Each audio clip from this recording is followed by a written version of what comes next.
Greetings and welcome everyone to the second part of our topic on thermochemistry. In this particular session, we are going to be discussing about some calculations which are involved in thermochemistry, starting with calorimetry. So let's check out what calorimetry is and look at some calculations for it.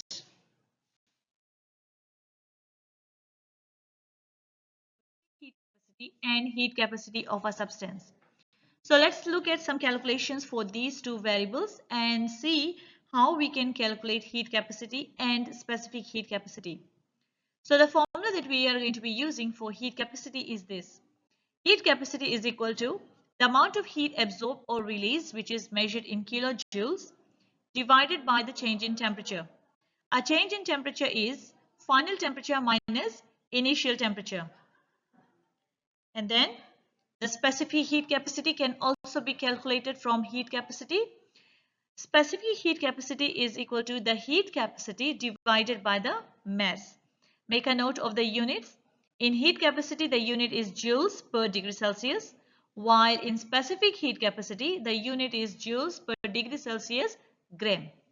So let's look at example number 1.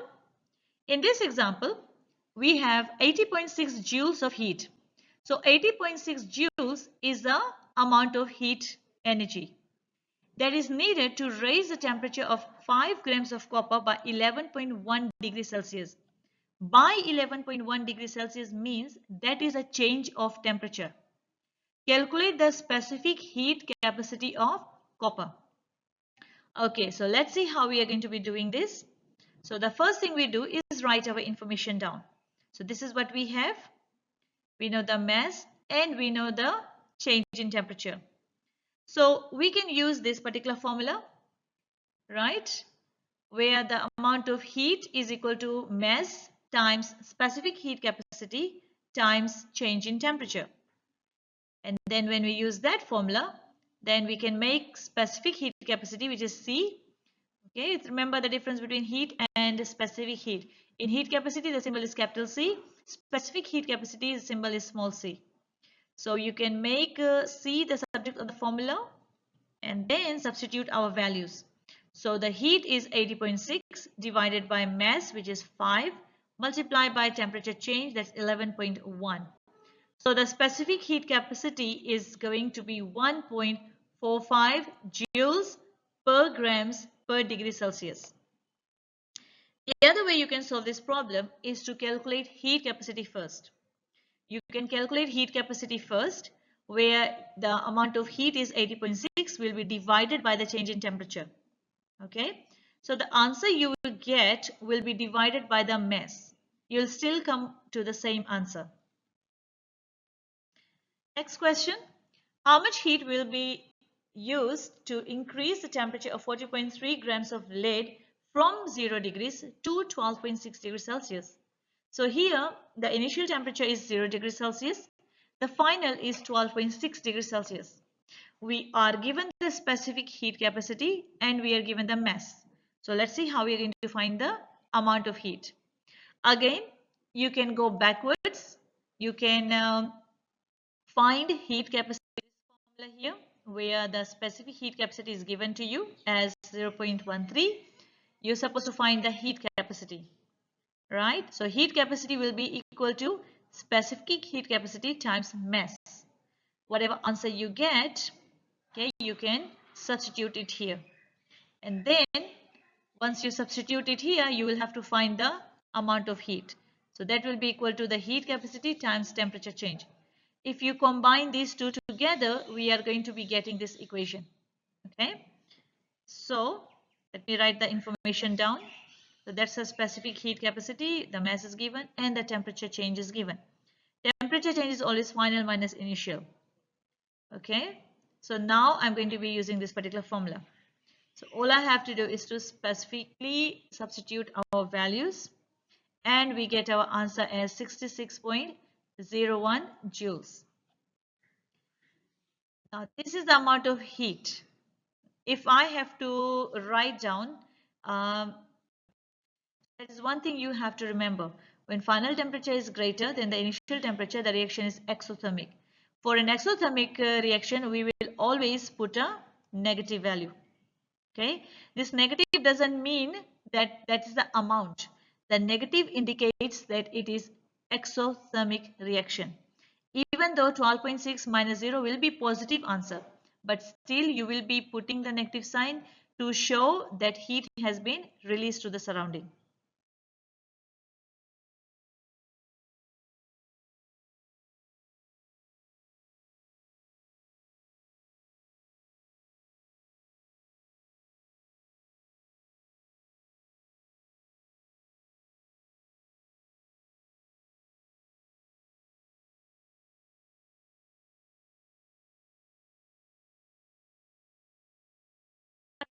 Enthalpy change, which is represented as such. There are four ways we will be using to do this calculation. Okay, so the first one will be using the formula delta H or enthalpy change is equal to mc change in temperature. Second one will be using calorimetry. Third one will be using Hess's law, and then finally we will be using bond energy. So let's look at, we have already looked at this one here, all right, in the first example. Let's look at calorimetry now.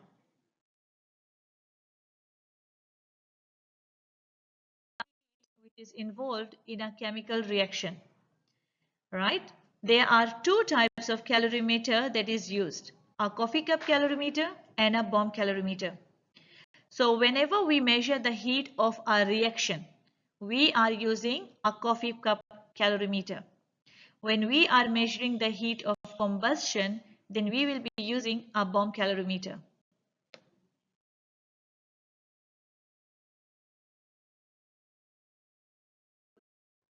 mc times change in temperature. Okay, so we will have to have the mass of the chemicals which we are putting in the calorimeter. We need to know the specific heat capacity of water in which the substance will be dissolved in, and we need to know the temperature change. We need to know the initial temperature and the final temperature. So just a word of caution here. We will not be able to take the temperature of a solid, which is why it is very important that the first thing that will go in the calorimeter is the solvent, which is the water. Take the initial temperature of the water, and then you put the solute that has to dissolve in the water, ensuring that the stirrer is there so that you seal the cap instantly, and then you use the stirrer to mix the solution up. So once the solution is mixed up, then you will be taking the final temperature of the solution. In that way, when you are closing the lid of the calorimeter before you take the final temperature, you will ensure that you minimize the energy lost or heat lost to the surrounding. So this is how a simple coffee cup calorimeter actually looks like.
100 grams of water in a coffee cup calorimeter, and the temperature is changing from 22.3 to 30.2 degrees chloride.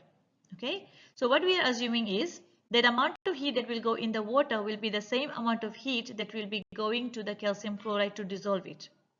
Now the specific heat capacity of water is given as such, right? Calculate the heat of the solution. So these are the variables we have. We have the mass of water, we have the final temperature and the initial temperature, and we have the specific heat capacity. So why did we use the mass of water? Why can't we use the mass of the salt? So like I said, we are making the assumption here that the amount of heat that goes in the water is equivalent to the amount of heat that will go to the calcium chloride. There is no heat transfer to the surrounding. That is our assumption. Okay, so that is why the mass of water is taken in our calculation, because the specific heat of water is given. And if you know the formula of the density of water, density is equal to mass over volume. Density of water is 1 grams per centimeter cube, which means that the mass of water will be equal to the volume of water. Sometimes instead of 100 grams, you will be given 100 ml. You will still use 100 grams there because 100 grams will be equal to 100 ml. Okay, so now we put our variables in. We know the mass, which is 100, the specific heat capacity, which is 4.18, times the temperature change. So final temperature minus initial temperature, and our value comes to 3302.2 joules. Now you can see the answer is in 5 significant figures. We can condense this number down by writing the answer in kilojoules. So our answer will be 3.302 decimal places kilojoules. Why did I put the negative there? This negative indicates that the reaction is exothermic. Okay, so this is what I have said earlier on. Whenever the final temperature is more, we know that it is an exothermic reaction. Therefore, the enthalpy change will always be accompanied by a negative sign.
Temperature is changing from 13.5 degrees to 23.5 degrees Celsius.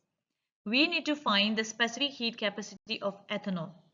So once again, we know the mass, we know the enthalpy change, and we know the temperature change. So this is the formula we are going to use. So since we are supposed 100 joules of energy is supplied to 200 grams of methanol, the temperature is increasing from 18.5 to 28.5 degrees Celsius. What is the specific heat capacity of methanol in joules per grams per degree Celsius? So again, we are going to use this particular formula and make C the subject of the formula. Right? Let's substitute our values. So the specific heat capacity of methanol is 1.75 joules per grams per degree Celsius. Now, just a word of caution here. We have said that if the final temperature is greater than the initial temperature, we will have an exothermic reaction where the enthalpy change is going to carry a negative sign. But that negative doesn't mean that that is the value. Okay, the negative, like I said, denotes that the energy is absorbed or released, which is why I did not put the negative sign here. Right? When I wrote the 2500 degrees, 2500 joules, we don't have to put a negative sign because the energy is not negative 2500, it is 2500 only. Okay.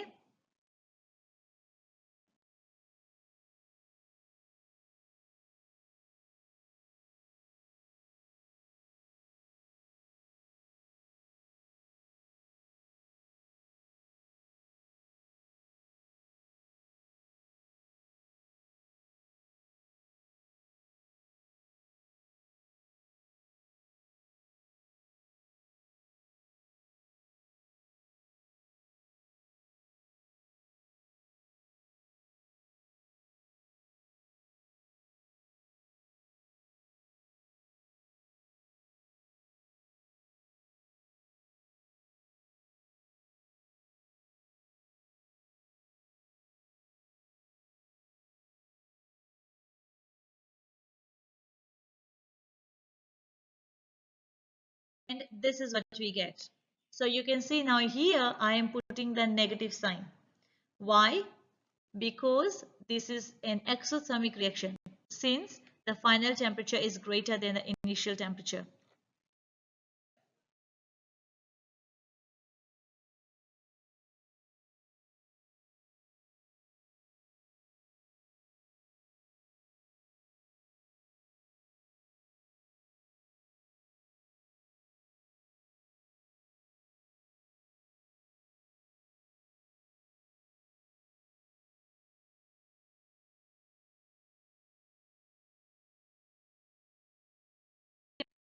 And the variable that was constant there was pressure and temperature.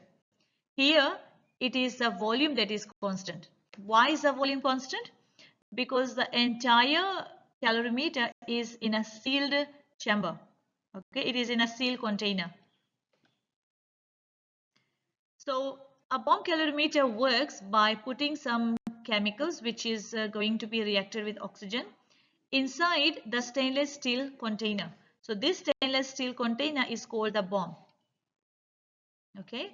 When this bomb is sealed, it is then filled with oxygen and then there will be a highly exothermic combustion reaction taking place.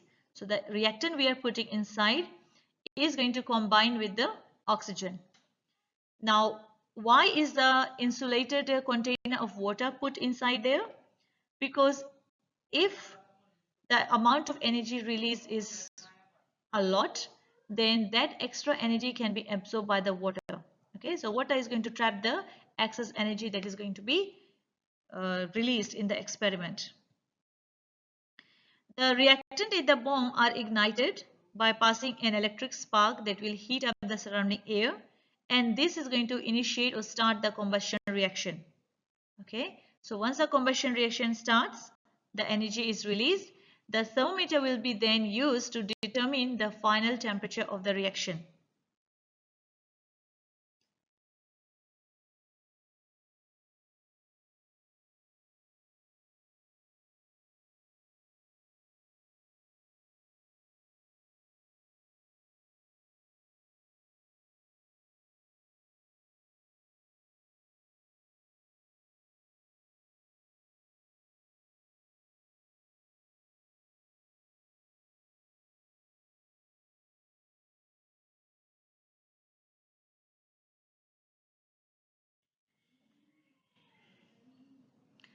So today's question is 88.2 joules of heat raises the temperature of 45.8 grams of lead by 15 degrees Celsius. Calculate the specific heat capacity of lead. Let's check out your answers now. Second question.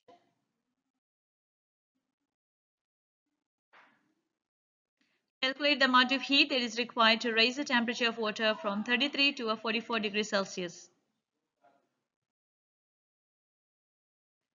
Let's check out your answers now. So with that, students, I hope you have learned about how you are going to do the calculations in calorimetry. Remember, in calorimetry, we are using mass times specific heat capacity times temperature change. Okay, and one thing we have learned here is that if the final temperature is greater than the initial temperature, then the reaction is going to be exothermic. So we will be putting a negative sign in the enthalpy change value. Take care. We will be meeting in the last session in the next set of videos where I will be discussing with you the rest of the calculations involved in calculating the enthalpy changes. Bye.